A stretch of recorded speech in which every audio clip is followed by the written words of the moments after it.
I am working on the biggest project I have ever attempted in my whole Minecraft career. I'm starting the biggest project I have taken on yet in my Forever World. The thing is, I have a very big project in mind, or at least that's what I've been telling you for a month. I have already acquired the Elytra and built this awesome bone meal factory to get this project started. And this will take even more. In this video, I want to use some features that will vanish as soon as I update my world. I also want to take a step back in the series and think about where I want to head in the future. It goes without saying that we have a lot on our plate this episode. So welcome, or welcome back, to Everything with the Glitch Guy.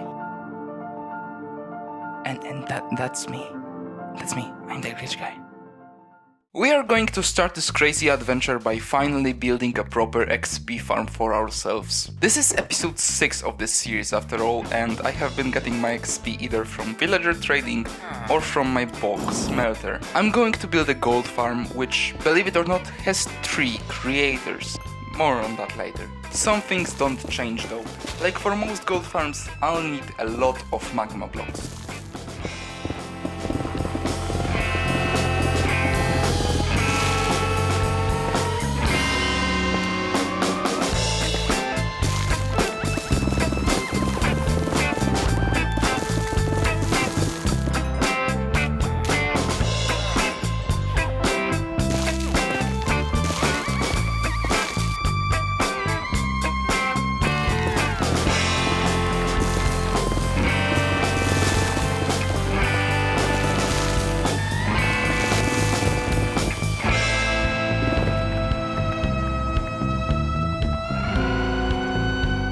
Starting this episode pretty luckily, because I found a piece of ancient debris while mining and a god apple while hunting for powdered snow. I have quite a history when it comes to gold farms, because I was struggling with one in my previous long-term world for months. So it was obvious I wanted to get it right.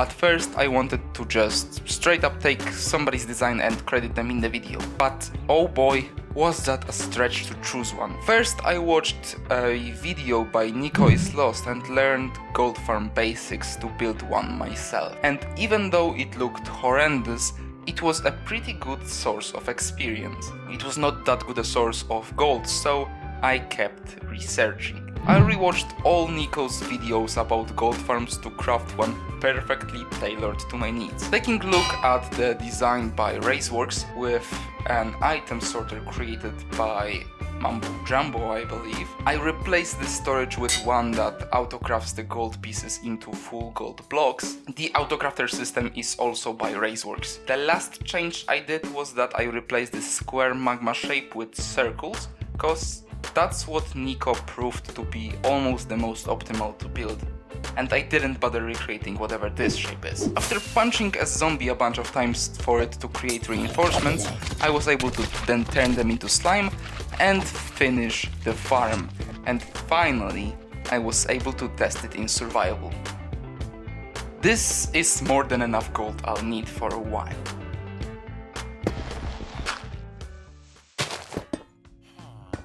In 1.21, Mojang got rid of traditional void trading by chunk loading the terrain after you enter an end gateway. However, until I update to 1.21.4, I can still void trade by moving myself while still having the trade menu open. My plan is to get a bunch of emeralds by trading with a farmer villager and building a pumpkin and melon farm. Some people would say that void trading would be called cheating, but for me it just saves time. This will be a very grindy process, and it's just phase 1 of the whole Nether project. We are in the preparation phase, and hopefully the next video will be a bunch of bedrock breaking, which I kinda have to do now, cause I don't want to downgrade my world later down the line to use the bug that I am hoping to use for the bedrock breaking, or build one of these big slimestone bedrock breakers. I just don't want to do that, and that would pretty much drain my motivation. Phase 3 will be a decoration one. I have no idea when it will happen or what the project will look like, and I don't really feel that inspired to do it right now, so we'll just see what the future holds for us. I want to start a new building project in the spruce forest, and the first build here will be a pumpkin farm. I want to flex my richness and put the redstone on the gold blocks. With how much gold I'm getting from the farm, gold is pretty much a building block right now. Now I only need to find a way to get like a lot of raw gold blocks, which are so much more good looking. That would be a real flex. Back to the pumpkin farm. It's a very old design, which I believe is by Ilmango.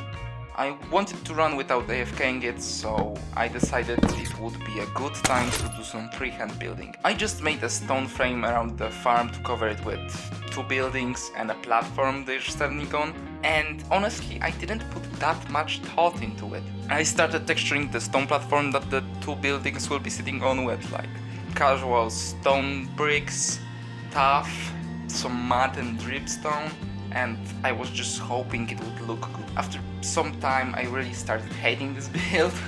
I couldn't get it right. I didn't want it to be this shape, but the farm kind of forced me to make it this way. I even broke the rule that it was supposed to be a freehand build and started messing around in creative, and while going to my desert district, something hit me. I don't want to do this anymore. There is no point in doing a project which I'm not feeling passionate about. It's time for a break. After a bigger break from creative mode building, I wanted to just chill, so I went with the build I was feeling the most at the moment. When in my testing world, I was sure I wanted to build a windmill with a horse stable attached to its side. This build will serve a dual purpose, but more on that later. I wanted this build to be colorful, but I also wanted to get the colors themselves right. I went through some variations and finally settled for one that pleased my eyes the most. I also used a new way of texturing inspired by Claude Monet's paintings, which I am really considering making a whole video about. I think you will notice the main idea of the texture, but there's so much more to talk about when it comes to this topic.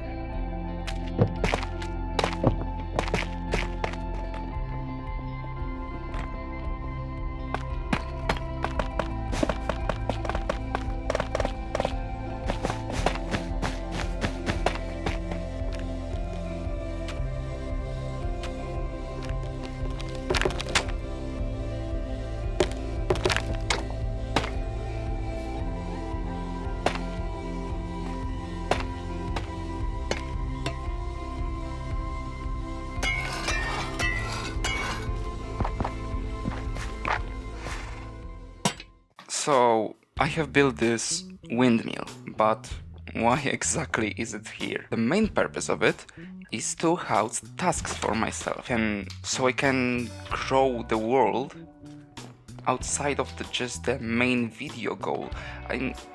There are some video goals in here, like Netherwood Farm, Lilies, Connect Industrial District. That might be a video of its own, we don't know that. Mob Switch, that will be a part of another video probably. There are some tasks here that we will be doing even in this video. Outside of just preparing for the project, we also need to fix how this world looks. It's disconnected, it's chaotic, we still have some wither damage here, so we most likely need to finish that also. Maybe expand the monolith, but that might be work for another time, because I think I want to do a garden there. I'm not sure, it's not a promise, but most definitely we need paths, and you can already see what we're going to talk about next. I have spent a day of my life breeding the most perfect horse I could. This is our new horse companion, which runs 14 blocks per second, which is the fastest possible a horse can, and he can jump up to 3 blocks high, which is really crazy. Let me just show you. as you can see, he easily made that jump. So traversing the land with him will be very, very easy. And you can see that it took a bunch of horses to get this far. Also, one last thing before we make paths, we need to name this guy, and we're gonna name him Clump Clump. It's because of the sound that horses make when they run. You can hear it, it's like a clump, clump, clump, clump, clump, clump, clump, clump. So I named him Clump Clump. But you may also be wondering what happened to my old horse, because I also had a horse that was much slower. He's retired now, and I named him proper name, Clumpers McClumpy, and yeah, he's so much slower than Clump Clump, and we're gonna be retiring him in this very nice building. He got a very big room that he can eat all the hay he wants, drink all the water he needs, and jump on walls apparently. I don't know why, but horses do that.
I was not expecting it to make so much difference, but going through my world now is so much more enjoyable. Walking on the paths, looking at the builds, each representing an adventure, is a feeling that I can't simply describe. Now, only one thing felt off in my world. And it's not this shulker monster that I just created, that is just a preparation for a future storage room and an expansion to my starter base. It's the pumpkin farm. It does not fit the vibe of the area I'm heading for, and I am going to get rid of it. Instead of a loud building outside, the expression of my richness will end up in a lonely self-dug cave under my old crop farm. Or at least what was supposed to be one. I tried giving the villagers that were gathering the crops some freedom, but that got them killed. And now this building would get a brand new function.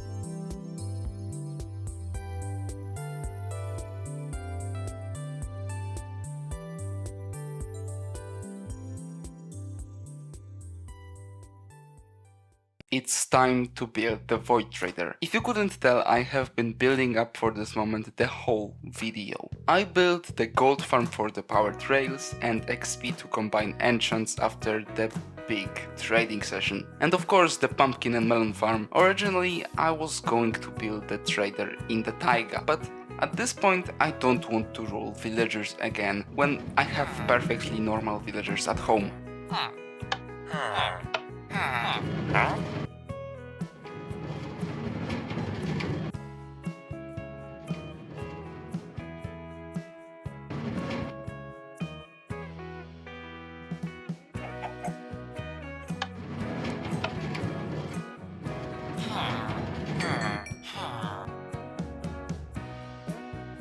And it didn't work. All that time put in, all preparation, for nothing. I need to sleep on it. Maybe I did something wrong, cause if not, that would mean I'm in a lot of trouble.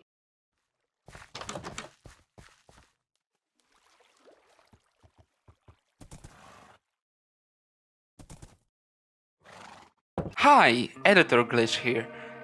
It's been a month. I've been putting this video off for a month because of another series that I'm doing, and for some reason a lot of footage that was recorded during the void trading is really laggy, and that's why I'm making this voiceover, because the footage is really trash. So on the second take, I figured out what was wrong with the Void Trader. It simply was the fact that I was going out of the render distance, but not out of the simulation distance. So the villagers were still loaded, and that's why they still remembered that I traded with them. But when I extended the railway, it worked, and I was ready to trade away all the stuff that I needed. Showing you more of void trading would be stupid, because who wants to watch me do this?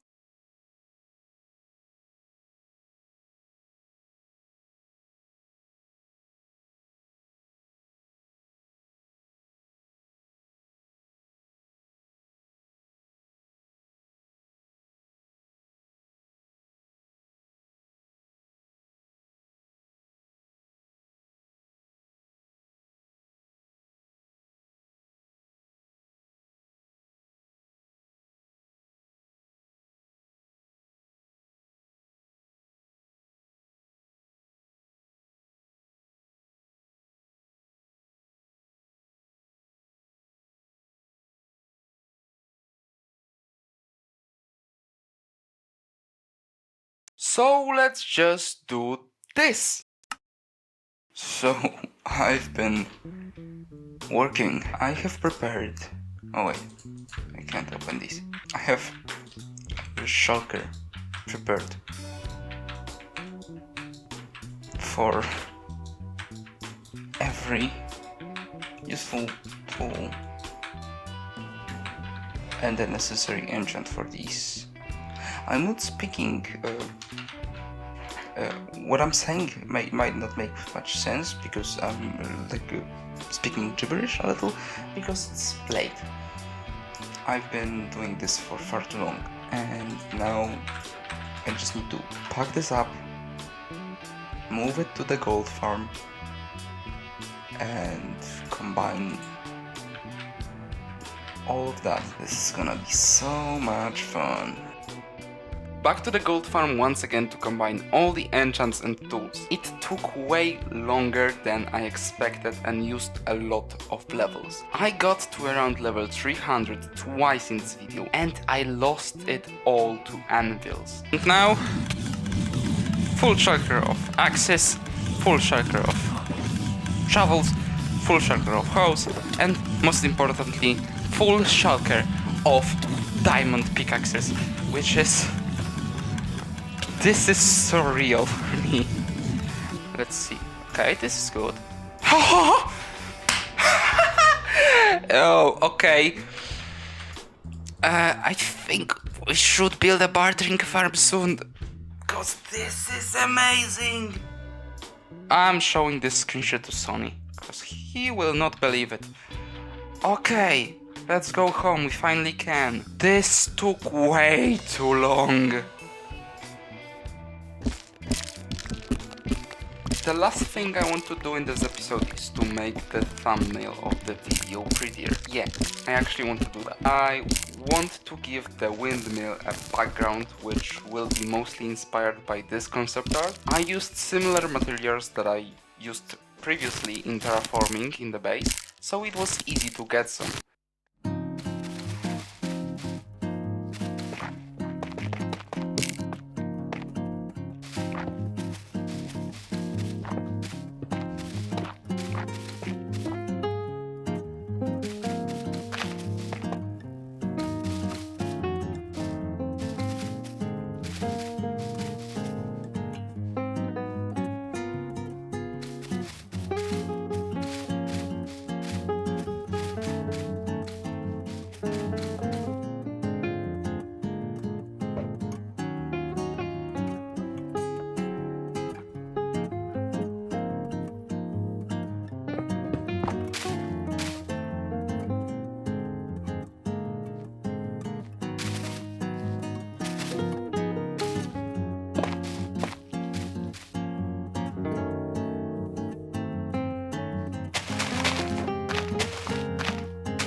Hi, it's me again, the guy that's editing this video after a month of delay. I would like to apologize for the break from the survival world. I didn't quite intend it, but it happened because of two series I was working on. Well, one was a survival series, which was going to be happening during the Netherdick, which will be happening next episode.